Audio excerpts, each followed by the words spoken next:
Hello बच्चों, welcome to career coaching centre famous for chemistry classes.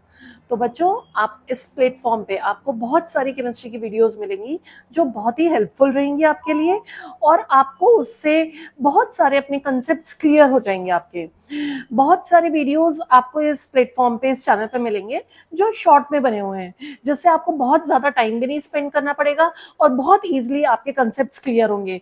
चाहे आप NEET के स्टूडेंट हैं या जेई के स्टूडेंट हैं, हर केस में आपके कंसेप्ट्स क्लियर हो जाएंगे। और क्वेश्चंस भी अवेलेबल हैं आपको इस चैनल पे, बहुत ज़्यादा बेसिक क्वेश्चंस भी हैं, नीट के लेवल के भी हैं, जेई के भी हैं। तो आप वीडियोस को रेगुलरली देखें, चैनल को सब्सक्राइब करें और वीडियोस को लाइक करें। आज का हमारा टॉपिक है, अब और टाइम नहीं वेस्ट करते हैं, आज का हमारा टॉपिक है क्वांटम नंबर्स के क्वेश्चंस। तो बच्चों, अब हम सॉल्व करने वाले हैं कुछ क्वांटम नंबर्स के इंपॉर्टेंट क्वेश्चन।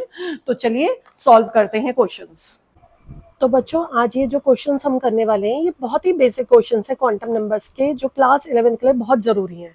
ये नीट, मेंस, एनसीईआरटी सबके लिए इंपॉर्टेंट है। तो देखिए, n equals to 4, n equals to 4 के लिए एल एम एस की पॉसिबल वैल्यूज क्या हैं? l का फॉर्मूला याद रखो, 0 से n-1 तक, तो हो गया 0, 1, 2, 3। m का फॉर्मूला याद रखो, -l से लेकर +l तक।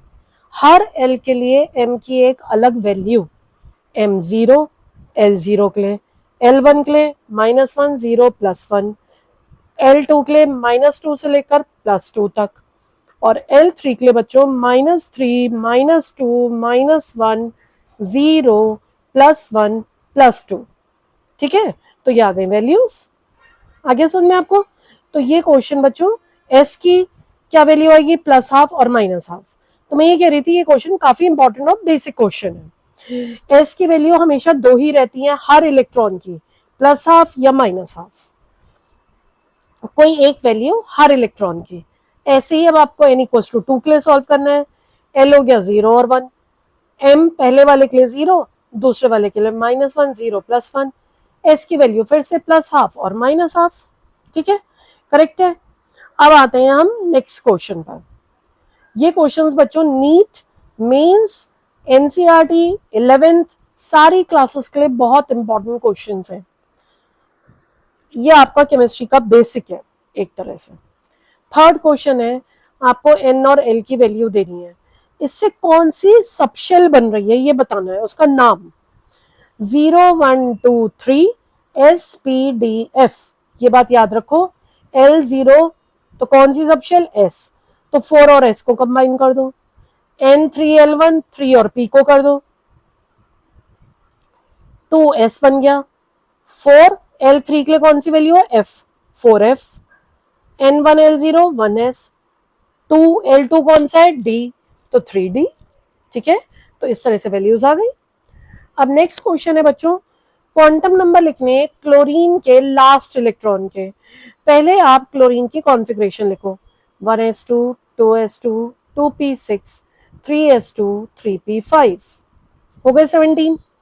3p5 में बच्चों लास्ट इलेक्ट्रॉन गए, 3p5 बना लो।